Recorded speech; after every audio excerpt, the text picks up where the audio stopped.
waatan aabba inantaan rabaa inaan guursado. waayahay maandhe, bal ii soo qaad dhagaxaas weyne halkaas yaal buu yidhi aabbihii. dhagaxu aad buu u cuslaa, wiilkiina si kasta yeeloo qaadi kari waa. aabbihii baa weyddiiyey inantii, naa ninkaas dhagaxa yar qaadi kari waayey miyaad guursanaysaa? waxay tidhi, haba yaraatee kan guursan maayo.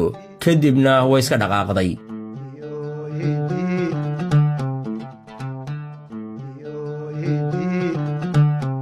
afar gabdhood oo kale buu wiilkii hor keenay aabbihii. odayguna wuxuu wiilka shardi kaga dhigay in dhagaxa culus uu qaado ka hor inta uusan hablaha midkood u oggolaan inuu guursado. wiilkii si kasta yeel oo qaadi kari waa dhagaxii cuslaa.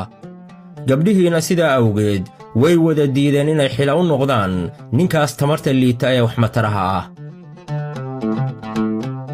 gabar shanaad oo aan u qurux badnayn sida afartii hore ayuu wiilkii maalintii dambe keenay. ka dibna wuxuu u dhaqaaqay dhanka dhagaxii cuslaa ee shardiga guurkiisa ku xidhnaa. markii gabadhu aragtay in wiilku uusan qaadi karayn dhagaxa weyn ayay la qaaday.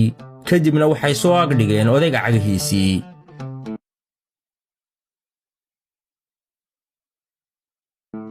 aabbihiina wuxuu yidhi, waa taas gabadha u qalantaa inaad guursato. hablihii kale kulamay qaadin dhagaxa, tanise way kula qaaday. iskaashigu waa gundhiga nolosha qoyska buu yidhi aabbihii.